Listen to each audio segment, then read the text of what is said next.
Hi. Hello. నమస్తే అందరికీ. Welcome to my channel 'Ganna stories world'. ఇప్పుడు మనం చెప్పుకోబోతున్న story 'my bad boy' episode 181.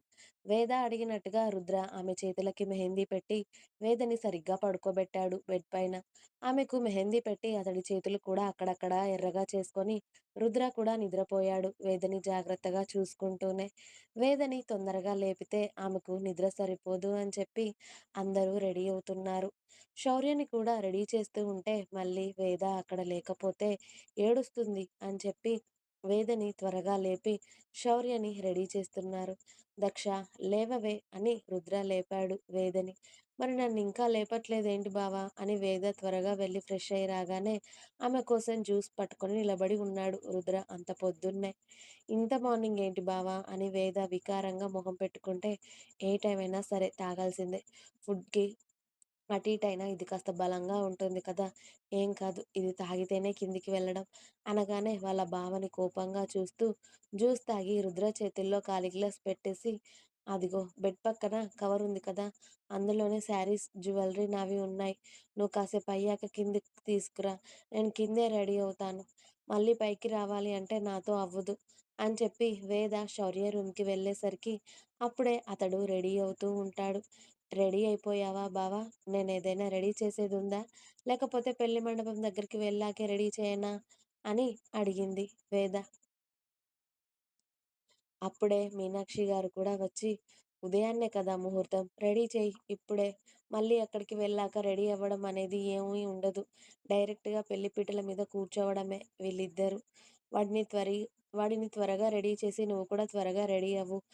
నిన్ను సుధా వచ్చి రెడీ చేస్తుంది తల్లి. నాకు కాస్త పనుందమ్మా అని చెప్పి మళ్ళీ పనులు చూసుకోవడంలో చాలా హడావిడి పడిపోతూ ఉంటారు మీనాక్షి, సుధా గారు, భాస్కర్, మనోహర్ గారు, చరణ్. రుద్ర కూడా రెడీ అయ్యి కిందికి వస్తూ వాళ్ళందరూ హడావిడి పడుతూ ఉంటే, మీరెవరూ హడావిడి పడాల్సిన అవసరం లేదు. మీకేం కావాలో ఒక్కసారి నాకు చెప్తే అన్నీ మీ కళ్ళ ముందుంటాయి. అన్నీ జరిగిపోతాయి. అనవసరంగా మీరు టెన్షన్ పడకండి, కంగారు పడకండి అని అందరికీ చెప్పి రుద్ర కూడా తమ్ముడి రూమ్‌లోకి వెళ్ళేసరికి వేద చక్కగా శౌర్యకి పెళ్లి బొట్టు పెడుతూ అతడికి బాసికం కడుతూ ఉంటుంది. అలాగే అతడి చేతులకి పారాణి కూడా పెడుతూ వేద శౌర్య చేతులకు పారాణి పెడుతూ ఉంటే, రుద్ర వచ్చి శౌర్య కాళ్ళకి పారాణి పెడుతూ ఉంటే, వాళ్ళ అన్నయ్య అతడి పాదాన్ని చేతుల్లోకి తీసుకొని మరీ పెడుతూ ఉంటే, శౌర్య కళ్ళల్లో హ్యాపీగా నీళ్లు వచ్చేశాయి. వేద అది చూసి రుద్ర భుజం మీద తట్టగానే, రుద్ర తమ్ముడు కాళ్ళకు పారాణి రాస్తూ శౌర్యని చూడగానే, శౌర్య కళ్ళల్లో నీళ్లతోనే నవ్వుతూ వాళ్ళ అన్నయ్యని చూస్తూ ఉంటాడు. రేయ్! ఆ కళ్ళల్లో నీళ్ళేంట్రా? పెళ్ళికొడుకువి ఎంత హుందాగా ఉండాలి అని పారాణి పెట్టడం అయిపోవడంతో రుద్ర హ్యాండ్స్ వాష్ చేసుకొని వచ్చి తమ్ముడి కన్నీళ్లు తుడిచాడు.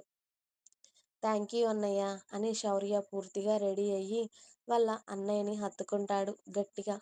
అన్నయ్య, రెడీ అయ్యావా అని అప్పుడే చరణ్ కూడా రూమ్‌లోకి రావడం, అన్నయ్యలు ఇద్దరు హత్తుకొని ఉండడంతో నన్ను మర్చిపోయారేంటి అంటాడు బుంగమూతి పెట్టుకొని. దాంతో రుద్ర చిన్నగా నవ్వి చిన్న తమ్ముడు కోసం కూడా చెయ్యి చాచగానే వచ్చి ఇద్దరు అన్నయ్యలని చరణ్ కూడా హత్తుకోగానే వాళ్ళిద్దరిని ఆల్రెడీ వేద బోలెడు ఫోటోలు తీస్తూ ఉంటుంది. ముగ్గురు సంతోషంగా గ్రూప్ హగ్ చేసుకొని, అంతా ఓకే కదా, అంతా రెడీ అయిందా, అమ్మ వాళ్ళు వెళ్దామంటే ఇక బయలుదేరడమేరా, కూర్చో అని శౌర్యని కూర్చోబెడతాడు రుద్ర. నువ్వేంటే ఇంకా ఇలానే ఉన్నావు, త్వరగా రెడీ అవ్వు అని భార్యని తీసుకెళ్ళి అత్తగారి చేతిలో పెట్టి, అత్తయ్య, ముందు దీన్ని రెడీ చేయండి అని చెప్తాడు. రుద్ర చెప్పగానే, అలాగే నాన్న, పద వేద అని చెప్పి వేదని వాళ్ళ రూమ్‌లోకి తీసుకువెళ్ళి కూతురికి చక్కగా చీర కట్టి వేదని అందంగా తయారు చేస్తూ ఉంటారు సుధా గారు. మేకప్ లాంటివి ఏవీ లేకుండా నీట్‌గా కూతుర్ని తయారు చేసి నగలు, పాపడ బిళ్ళ, వడ్డానం, గాజులతో సహా అన్నీ చీరకు తగ్గట్టుగా రెడీ చేసి, నా బంగారు తల్లి ఎంత ముద్దుగా ఉన్నావే! నా దిష్టే తగిలేలా ఉంది. ఒక్క నిమిషం ఇక్కడే ఉండు అని చెప్పి కాటుక తీసి వేద అరికాలిలో అలాగే చెవి వెనుక పెట్టి, ఇక పద, మీ అత్త ఇప్పటికే హడావిడి పడిపోతున్నారు.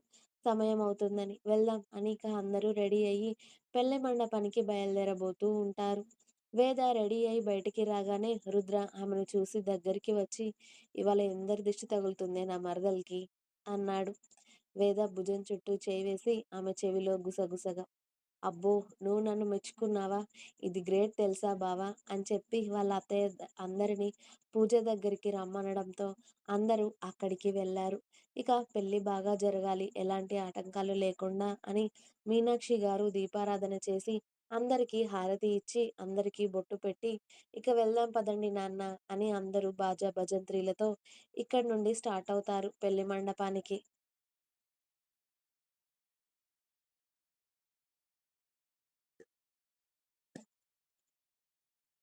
ఆల్రెడీ అక్కడ శ్రావణి, సమీర వాళ్ళ ఇంట్లో కూడా హల్దీ, మెహందీ ఫంక్షన్ చాలా గ్రాండ్‌గా జరిగింది. అక్కా చెల్లెలు ఇద్దరు పిచ్చి పిచ్చిగా ఎంజాయ్ చేసేశారు ఫుల్‌గా. ఇక ఆ రోజు పెళ్లి రోజు ఉదయాన్నే శ్రావణిని రెడీ చేయడానికి బ్యూటీషియన్స్ రావడంతో కూతుర్ని ఉదయాన్నే లేపి మళ్ళీ పసుపు నీళ్లతో స్నానం చేయించి, ఇక శ్రావణిని వాళ్ళకి వదిలేసి మిగతా పనులన్నీ సంధ్య, సంజయ్ గారు చూసుకుంటూ ఉంటే, అక్కని ఇలా రెడీ చేయండి, అలా రెడీ చేయండి అని చెప్పి ఇటు సమీర కూడా రెడీ అవుతూ ఉంటుంది. క్రీమ్ అండ్ మెరూన్ కలర్ శారీలో శ్రావణి అద్దిరిపోతూ ఉంటుంది. తనకి తగ్గట్టుగా చీర కట్టి ప్రతి ఒక్క నగలు కూడా అలంకరిస్తూ శ్రావణిని రెడీ చేస్తూ ఉన్నారు.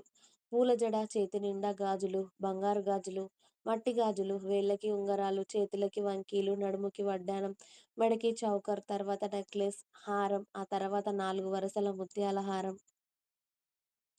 చెవులకి పెద్ద బుట్టలు, ఆ తర్వాత వెనక్కి వచ్చే చంపస్వరాలు, నుదుటిన పెళ్లి తిలకం, బాసికం, పెదాలకు ఎర్రటి లిప్‌స్టిక్, పాపడ బిళ్ళ, అందమైన పూల జడతో, బుగ్గన దిష్టి చుక్కతో అసలే అందంగా ఉండే శ్రావణిని ఇంకా అందంగా రెడీ చేశారు.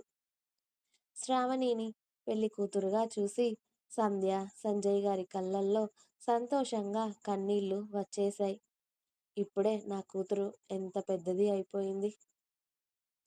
ఎంత చక్కగా ఉంది అని శ్రావణి పూర్తిగా రెడీ అవ్వడంతో వాళ్ళ అమ్మా నాన్న చెల్లిని హత్తుకొని కన్నీళ్లు పెట్టుకుంటుంది. ఇవాల్టి తర్వాత మళ్ళీ ఆ ఇంటికి తను చుట్టంలా రావడమే అవుతుంది కదా అని. ఏడవద్దు తల్లి, నువ్వక్కడ చాలా సంతోషంగా ఉంటావని మాకు తెలుసు. ఎందుకంటే వాళ్ళు నీకు అమ్మా నాన్న లేని లోటు తెలియనివ్వరు. అయినా మన ఇల్లు ఎంత దూరం తల్లి, నీకు మమ్మల్ని చూడాలి అనిపిస్తే మాకు చెప్పు. నువ్వు మేమే వస్తాము నిన్ను చూడ్డానికి. లేకపోతే నువ్వు వచ్చి 4 రోజులు ఉండి వెళ్ళు. నిన్ను నీ ఇష్టాన్ని కాదు అనేవాళ్ళు ఎవరూ లేరు తల్లి. శౌర్య చాలా మంచోడు. నా అల్లుడు ఎంత గొప్పోడో నాకు తెలుసు. నిన్ను ఏ కష్టం రాకుండా చూసుకుంటాడు అని నాకు చాలా నమ్మకం తల్లి అని కూతుర్ని నుదుట ముద్దు పెట్టుకుంటారు సంజయ్ గారు. ఇక తండ్రి కూతుర్లని అలా చూసి, సరే సరే ఇక్కడే ముచ్చట్లు పెట్టుకుంటూ ఉంటారా? అక్కడ ఆల్రెడీ వదిన వాళ్ళు స్టార్ట్ అయ్యారు అంట. పదండి, పదండి అని అందరూ ఇక శ్రావణి వాళ్ళ ఫ్యామిలీ, వాళ్ళ బంధువులు అందరూ కూడా పెళ్లి మండపానికి బయలుదేరారు. అప్పటికే పెళ్లి మండపం దగ్గరికి చాలామంది వస్తున్నారు. ఇంకా ఉంది. మీకు నా స్టోరీస్ నచ్చినట్టయితే ప్లీజ్ లైక్ చేయండి, షేర్ చేయండి. అలాగే ఛానల్‌ని తప్పకుండా కొత్త వాళ్ళందరూ సబ్స్క్రైబ్ చేయండి. Please subscribe my channel. Ghana Stories World. Thanks for watching my video. Bye bye. Please like, share and subscribe.